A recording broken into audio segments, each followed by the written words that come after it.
বন্ধুরা, আজ নিয়ে এসেছি বিখ্যাত পাঁশকুড়ার আলুর চপ। এই পাঁশকুড়ার আলুর চপ নর্মাল যে আমরা আলুর চপ তৈরি করি তার থেকে কিন্তু একদমই আলাদা হয়। আর কত কিছু সিক্রেট টিপস দিয়ে মশলা দিয়ে তৈরি করতে হয়।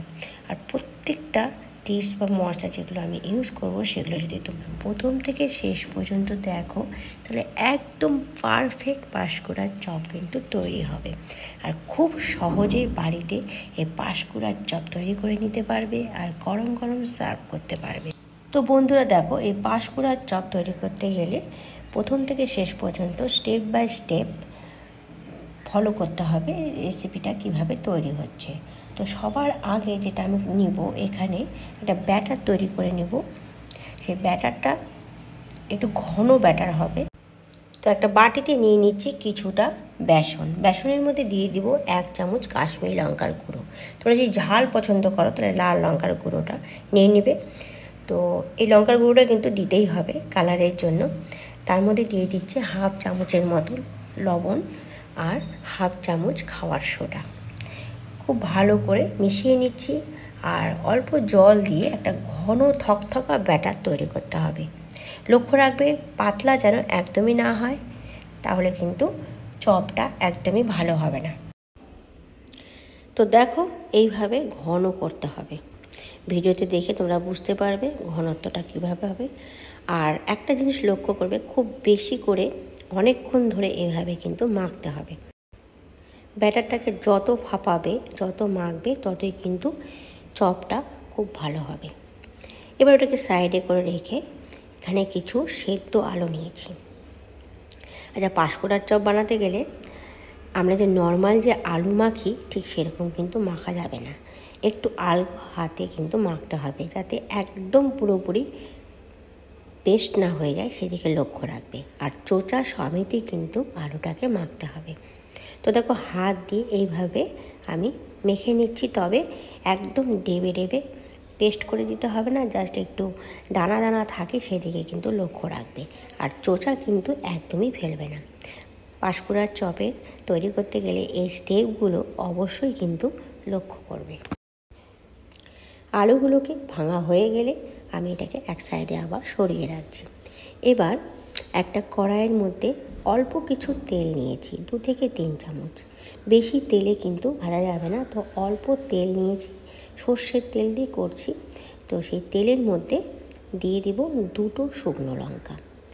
তো শুকনো লঙ্কাটাকে খুব ভালো করে ভেজে নিব। এমন করে ভাজতে হবে যাতে পরে ওটাকে গুঁড়ো করা যায়, হাত দিয়ে গুঁড়ো করা যায়। তো সেইভাবে ভেজে নিতে হবে। আর তার সাথে দিয়ে দিব কিছুটা বাদাম যখন ভেজেছিলাম তখন তার মধ্যে কিছুটা লবণ আমি অ্যাড করেছিলাম। তো বাদামগুলোকেও ভাজা হয়ে গেলে তেল থেকে তুলে নিব। আর বাদাম আর লঙ্কাটা একসাথে হাত দিয়ে ভালো করে চেপে চেপে ভেঙে নিব।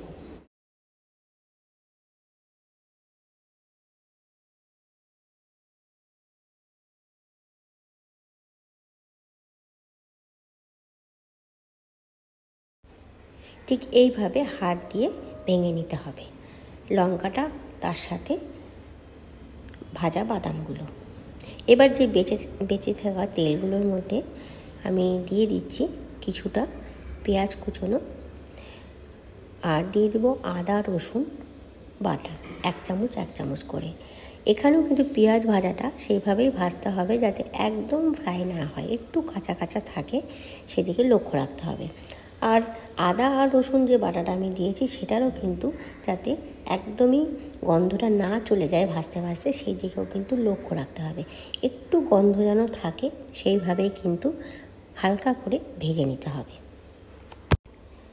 যা ভাজার সময় কিছু মশলার মধ্যে অ্যাড করব, দিয়ে দিব 1 চামচ রোস্টেড জিরে পাউডার আর ধনিয়া পাউডার। আচ্ছা, জিরে আর ধনিয়াগুলোকে আমি শুকনো খোলার মধ্যে ভেজে নিয়েছিলাম, ভেজে নিয়ে গুঁড়ো করে নিয়েছি। তো রোস্টেড জিরে আর ধনিয়া পাউডারই কিন্তু এখানে অ্যাড করতে হবে।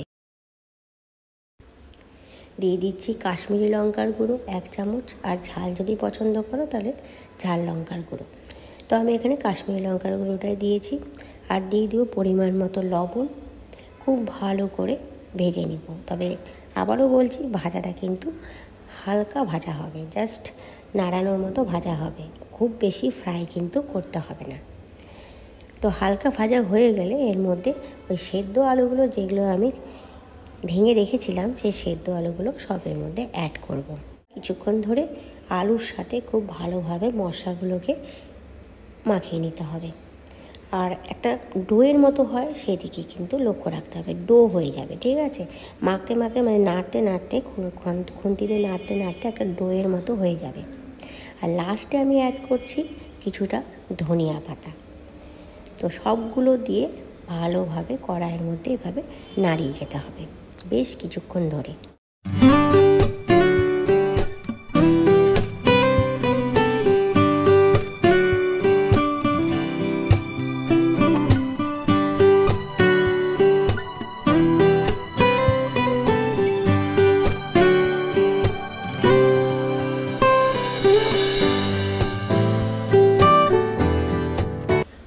তো দেখো আলুগুলো ঠিক এই রকম হবে, একদমই ডোয়ের মতো হয়ে গেছে, একটু শক্ত। তো এবার আমি হিটটাকে বন্ধ করে দেব আর একটা প্লেটের মধ্যে ঢেলে নেব। এবার চপটা তৈরি করতে হবে, তার জন্য আলুর কিছু অংশ নেব আর একটু যেরকম চপ তৈরি করি চ্যাপটা চ্যাপটা সেভাবে তৈরি করে নেব।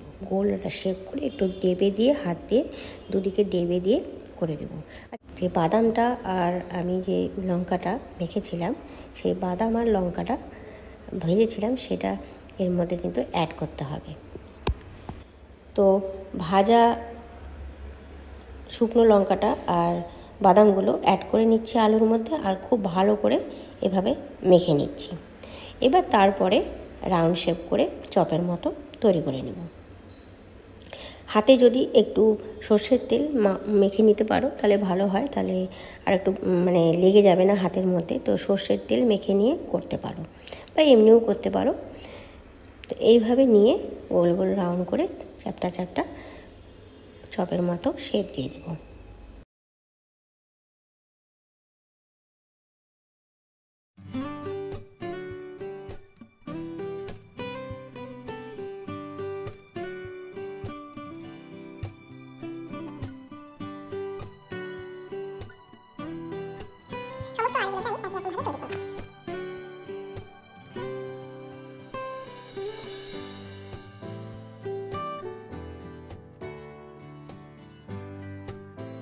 সবগুলো তৈরি করা হয়ে গিয়েছে। এবার ভাজার জন্য সর্ষের তেল পুরো গরম করে নিয়েছি, একটু সর্ষের তেলটা বেশি লাগবে। এবার যে ব্যাটারটা আমি তৈরি করেছিলাম সেই ব্যাটারটাকে আবারও কিছুক্ষণ এইভাবে হাত দিয়ে ভাপিয়ে নিচ্ছি। তো এতে আরও একটু ভালো হবে। তো যতটা করা যাবে ব্যাটারটাকে ততই কিন্তু চপটা ভালো তৈরি হবে। এবার আলুর যেটা আমি চ্যাপটা করে রেখেছিলাম আলুর সেই চপটাকে এর ব্যাটারের মধ্যে ডুবিয়ে দিচ্ছি, কোটিং করে নিয়ে সোজা দিয়ে দিচ্ছি গরম তেলের মধ্যে। তেলটা কিন্তু পুরো গরম হওয়া চাই। এখানে আমি সর্ষের তেল দিয়ে ভেজেছি, তোমরা চাইলে পারে সাদা তেল দিয়েও কিন্তু ভেজে নিতে পারো। তো দেখলে বন্ধুরা, এমনি নর্মাল যে আমরা চপগুলো তৈরি করি তার থেকে কিন্তু পাঁশকুড়ার চপ একদমই আলাদাভাবে তৈরি করতে হয়। তবে খুবই সোজা, একবার তৈরি করলেই বুঝতে পারবে। আর স্বাদটা তো দারুণ লাগে, একদমই ডিফারেন্ট স্বাদ। তো পুরোপুরিভাবে এইভাবে আমি দেওয়ার পরে দুদিকে লালচে লালচে করে ভেজে নেব চপগুলো। আমার চ্যানেলে এরকম নিত্য নতুন রেসিপি পাওয়ার জন্য অবশ্যই চ্যানেলটাকে সাবস্ক্রাইব করে দিও আর পাশে থাকা বেল আইকনটাকে ক্লিক করে দিও, যাতে যখনই কোনো নতুন ভিডিও আমি আপলোড দেব তোমাদের কাছে সরাসরি পৌঁছে যায়। প্রথম দিন থেকে যে সমস্ত বন্ধুরা আমার পাশে রয়েছে তাদের আমি অসংখ্য ভালোবাসা আর ধন্যবাদ জানাচ্ছি। ভিডিওটা লাইক করে দিও যদি ভালো লাগে।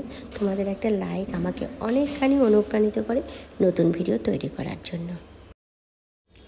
সমস্ত চপগুলো একই রকম প্রসেসে আমি ভেজে নেব। তো লালচে লালচে করে ভাজা হয়ে গেলে আমি তুলে নিচ্ছি আর গরম গরম সার্ভ করব। দারুণ লাগে, একবার অবশ্যই বানাবে। আর বানালে কিন্তু আমাকে কমেন্ট বক্সে জানাবে কেমন হলো।